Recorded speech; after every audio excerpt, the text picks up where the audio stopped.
ವಿಜಯಪುರ ಪಟ್ಟಣದ ಶ್ರೀ ಚನ್ನಕೇಶವ ಸ್ವಾಮಿ ಬ್ರಹ್ಮರಥೋತ್ಸವ ಪ್ರಯುಕ್ತ ಬ್ರಹ್ಮರಥೋತ್ಸವದ ಮರುದಿನ ಅಶ್ವವಾಹನೋತ್ಸವ ರಾತ್ರಿ ವೈಭವದಿಂದ ನೆರವೇರಿತು.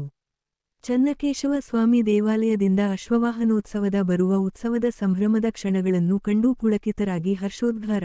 ರಾತ್ರಿ ವೈಭವದಿಂದ ನೆರವೇರಿತು. ದೇವರಿಗೆ ವಿಶೇಷ ಅಲಂಕಾರ ವೈಭವವನ್ನು ಕಣ್ತುಂಬಿಕೊಂಡು ಭಕ್ತರು ಶ್ರೀ ಚನ್ನಕೇಶವ ಸ್ವಾಮಿ ದೇವಾಲಯದಿಂದ ಅಶ್ವವಾಹನೋತ್ಸವದ ವಾಹನೋತ್ಸವ ವಿಜಯಪುರ ಪಟ್ಟಣದ ಕೋಟೆ ಬೀದಿ ಗಾಂಧಿ ಚೌಕ ಹಾಗೂ ಮೂಡಲ ಆಂಜನೇಯ ಸ್ವಾಮಿ ದೇವಾಲಯದ ಬಳಿ ವಿವಿಧ ಕಾರ್ಯಕ್ರಮಗಳನ್ನು ಆಯೋಜಿಸಲಾಗಿತ್ತು. ಇದೇ ಸಂದರ್ಭದಲ್ಲಿ ದೇವಾಲಯದ ಪ್ರಧಾನ ಅರ್ಚಕ ಮುರಳಿ ಭಟ್ಟಾಚಾರ್ಯ ಮಾತನಾಡಿ ಅಶ್ವವಾಹನದ ಎಲ್ಲಾ ಮಾಹಿತಿಯನ್ನು ತಿಳಿಸಿಕೊಟ್ಟರು.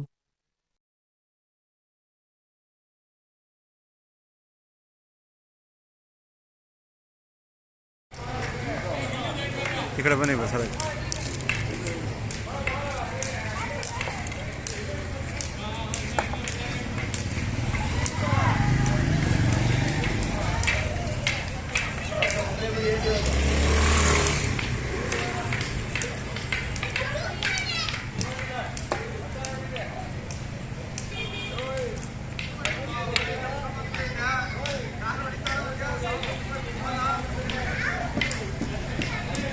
ನಮಗೇನೋ ಬಿದ್ದುಬಿಟ್ಟ ಸರ್.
ಯಾಕೋ ದೇವಸ್ಥಾನ ಕಲ್ತನ ಮಾಡಿದೆ ಹೊಟ್ಟೆಪಾಡು.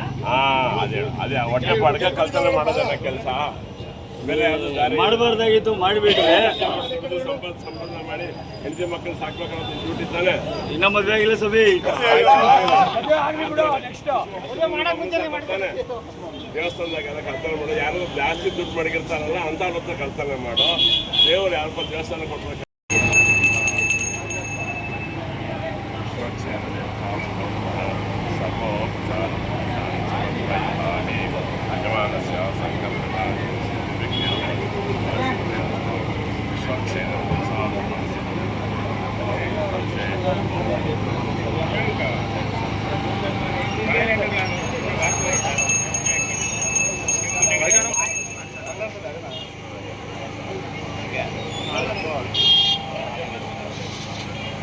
ಮೂರನೇ ದಿವಸ ಬೇದಿ ಪೂಜೆ, ನಾಲ್ಕನೇ ದಿವಸ ಹನುಮಂತ ವಾಹನೋತ್ಸವ, ಐದನೇ ದಿನ ಸಿಂಹ ವಾಹನೋತ್ಸವ, ಆರನೇ ದಿನ ಒಂದು ಶೇಷ ವಾಹನೋತ್ಸವ, ಏಳನೇ ದಿನ ದೇವರ ಕಲ್ಯಾಣೋತ್ಸವ, ಎಂಟನೇ ದಿನ ಗಜೇಂದ್ರ ಮೋಕ್ಷ, ಮತ್ತು ರಥೋತ್ಸವ ಮೂರನೇ ದಿವಸ ನಡೀತಕ್ಕಂಥದ್ದೇ ಅಶ್ವವಾಹನೋತ್ಸವ, ಮೃಗಯ ವಿನೋದೋತ್ಸವ ಅಂತ, ಲಕ್ಷ್ಮೀ ಕಲಹ ಸಂಧಾನ ಅಂತ. ಏನಪ್ಪ ಇದು ವಿಷ್ಣುವಿನ ಲೀಲೆಯನ್ನು ಒಂದೊಂದು ದಿವಸಕ್ಕೂ ಒಂದೊಂದು ಥರ ನಾವು ಮಾಡಿ ಅವನ ಧರ್ಮನ ಸಂರಕ್ಷಣೆ ಮಾಡಿದ ಭಕ್ತರನ್ನು ಸಂರಕ್ಷಣೆ ಮಾಡೋದಕ್ಕೋಸ್ಕರವಾಗಿ ವಿಷ್ಣುವಿನ ಲೀಲಾ ವಿನೋದೋತ್ಸವಗಳನ್ನೇ ಒಂದೊಂದು ದಿವಸ ಮಾಡ್ತೀವಿ. ನಾಳೆ ಮಾಡತಕ್ಕಂಥದ್ದು ದೇವರಿಗೆ ಹಂಸವಾಹನೋತ್ಸವ ಧ್ವಜ ಅವರೋಹಣ ಅಂತ. ಧ್ವಜ ಆರೋಹಣ ಮಾಡಿ ಧ್ವಜ ಅವರೋಹಣ ಮಾಡಿದ್ರೆ 9 ದಿವಸದ ಸಂಕಲ್ಪ ಮುಗಿಯುತ್ತೆ. ಅದೇ ರೀತಿಯಾಗಿ ಇವತ್ತು ಅಶ್ವವಾಹನೋತ್ಸವ ಅಂತ ಚೆನ್ನಕೇಶವ ಸ್ವಾಮಿಯವರಿಗೆ ಕಲ್ಯಾಣೋತ್ಸವ ಆಗಿರುತ್ತೆ. ಕಲ್ಯಾಣೋತ್ಸವದ ಮೇಲೆ ಬ್ರಹ್ಮ ರಥದಲ್ಲಿ ಕುಳಿಸ್ಕೊಂಡು ಬ್ರಹ್ಮರಥ ಮಾಡ್ತಾರೆ. ಬ್ರಹ್ಮರಥ ಆದ್ಮೇಲೆ ದಿವಸ ಮಾಡುವಂಥದ್ದೇ ಅಶ್ವವಾಹನೋತ್ಸವ. ಈ ಅಶ್ವವಾಹನೋತ್ಸವದ ವಿಶೇಷ ಏನಪ್ಪ ಅಂದರೆ ಪರಮಾತ್ಮ ಕ್ರೂರ ಮೃಗಗಳು ಭಾಳ ತೊಂದರೆ ಕೊಡ್ತಾ ಇರುತ್ತೆ ಜನಗಳಿಗೆ. ಅದಕ್ಕೆ ಮೃಗಯ ವಿನೋದೋತ್ಸವ ಸಂಹಾರ ಮಾಡೋಕ್ಕೋಸ್ಕರ ಮೃಗಗಳು ಬೇಟೆ ಆಡೋದಕ್ಕೋಸ್ಕರ ಕಾಡಿಗೆ ಹೋಗ್ತಾರೆ. ಕಾಡಿಗೆ ಹೋಗ್ಬೇಕಾಗಿದ್ರೆ ಏನು ಮಾಡ್ತಾರೆ, ಸಾಯಂಕಾಲ ಮನೆಗೆ ವಾಪಸ್ ಬರಬೇಕಾಗುತ್ತೆ ಕೇಶವ. ಆದರೆ ಅವನು ಬರೋಕ್ಕೆ ಆಗಲ್ಲ. ಅವನೇನಂತ ಅವನ ಆಳ್ವಾರಗಳು ಅಂತ 12 ಜನ, ಅವನ ಪರಮ ಭಕ್ತರು, ಶ್ರೀ ವೈಷ್ಣವ ಪರಂಪರೆಯನ್ನು ಕಾಪಾಡಿದವರು 12 ಜನ ಆಳ್ವಾರರು. ಅದರಲ್ಲಿ ಒಬ್ಬರು ತಾಳೂದವಾನ್ ಅಂತ. ಅವ್ರ ಕೆಲಸ ಏನಪ್ಪ ಅಂದರೆ ಯಾರ ಹತ್ರ ಜಾಸ್ತಿ ಅನ್ಯಾಯವಾಗಿ ಸಂಪಾದನೆ ಮಾಡಿರ್ತಾರೋ ಅದನ್ನೆಲ್ಲ ಕಳ್ತನ ಮಾಡಿ ಅವ್ರನ್ನ ಕಿತ್ಕೊಂಡ್ಬರೋದು, ದೇವಸ್ಥಾನ ಕಟ್ಸೋದು, ಇಲ್ಲ ಯಾರಿಗಾರು ಊಟಗಳು ಹಾಕೋದು ಮಾಡ್ತಾ ಇರ್ತಾರೆ. ಅವರು ಮಾಡ್ತಾ ಇದ್ದಾಗ ಅವರು ಅದೇ ರೀತಿಯಾಗಿ ಮೇಲ್ಕೋಟೆ ಇವೆಲ್ಲ ದೇವಸ್ಥಾನಗಳೆಲ್ಲ ಆ ಕಾಲದಲ್ಲಿ ರಾಮಾನುಜಾಚಾರ್ಯ ಕಾಲದಲ್ಲಿ ಅವರ ಶಿಷ್ಯರೇ ಇದೆಲ್ಲ ಕಟ್ಟಿದ್ದು, ನಾರಾಯಣ ಅದೆಲ್ಲ ಕಟ್ಟಿದ್ದಾರೆ, ದೇವಸ್ಥಾನ ಡೆವಲಪ್ಮೆಂಟ್ ಮಾಡಿದ್ದೆಲ್ಲ ಅವರೇ. ಅದೇ ರೀತಿಯಾಗಿ ಅವರ ಶಿಷ್ಯನಾದಂತಹ ತಾಳೂದವಾನ್ ಮತ್ತು ಅನ್ನೋದು ಒಂದು ಕಳ್ಳರ ಹತ್ರ ಸಿಕ್ಕಾಕೊಂಡ್ಬಿಡ್ತಾರೆ. ಸಿಕ್ಕಾಕೊಂಡಾಗ ಅಪ್ಪ ನಾನು ಇಷ್ಟೆಲ್ಲ ಮಾಡ್ತಾರೆ ನಿನಗೋಸ್ಕರ ನಾನು ಸಂರಕ್ಷಣೆ ಮಾಡಬೇಕು ಅಂದಾಗ ಕೇಶವ ಮನೆಗೆ ಬರ್ತಾನೆ. ಸ್ವರ್ಗಲೋಕದಲ್ಲಿ ಗೃಹಕ್ಕೆ ಬರ್ತಾನೆ. ಬಂದಾಗ ರಾತ್ರಿ 12 ಗಂಟೆ ಒಳಗೆ ಇವನು ಭಕ್ತರು ಕಷ್ಟದಲ್ಲಿ ಸಿಕ್ಕಾಕೊಂಡು ಗೊತ್ತಾಗುತ್ತೆ. ಲಕ್ಷ್ಮಿಗೂ ಹೇಳಲ್ಲ, ಎದ್ದು ಹೊರಟುಬಿಡ್ತಾನೆ ಕೇಶವ. ಎದ್ದು ಹೊರಟುಬಿಟ್ಟು ಅವನು ಹೋಗಿ ಅವನು ಸಂರಕ್ಷಣೆ ಮಾಡಿ ಕರ್ಕೊಂಡ್ಬರ್ತಾರೆ. ಕರ್ಕೊಂಡ್ಬರ್ಬೇಕಾದ್ರೆ ಬೆಳಗ್ಗೆ ಆಗುತ್ತೆ.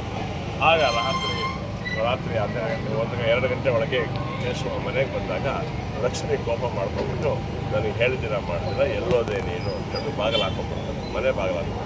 ಆವಾಗ ಲಕ್ಷ್ಮಿ ಕಲಹ ಸಂತಾನ. ಆ ಲಕ್ಷ್ಮಿಗೆ ನಾನು ಬೇರೆ ಯಾವುದಕ್ಕೋಸ್ಕರ ಹೋಗಿರಲಿಲ್ಲ, ನನ್ನ ಭಕ್ತನ್ನು ಸಂರಕ್ಷಣೆ ಮಾಡೋಕ್ಕೋಸ್ಕರ ಹೋಗಿದ್ದೆ ಅಂತೇಳಿ ಅವಾಗ ಹೇಳಿದ ಮೇಲೆ ಪರಮಾತ್ಮ ಲಕ್ಷ್ಮಿ ಬಾಗಿಲು ತೆಗಿತಾಳೆ. ಅದನ್ನೇ ಇವತ್ತು ನಾವು ಲಕ್ಷ್ಮಿ ಕಲಹ ಸಂತಾನ ಅಂತ ಮತ್ತು ಆಳ್ವಾರನ್ನು ಸಂರಕ್ಷಣೆ 8ನೇ ದಿನ ದೇವರಿಗೆ ಅಶ್ವವಾಹನೋತ್ಸವ ಅಂತ, ಮೃಗಯ ವಿನೋದೋತ್ಸವ ಅಂತ ಮತ್ತು ಲಕ್ಷ್ಮೀ ಕಲಹ ಸಂಧಾನ ಅಂತ ಈ ಕಾರ್ಯಕ್ರಮ ನಡೀತಕ್ಕಂಥ ಇರೋದು 8ನೇ ದಿನ ನಡೀತಕ್ಕಂಥ ಕಾರ್ಯಕ್ರಮ.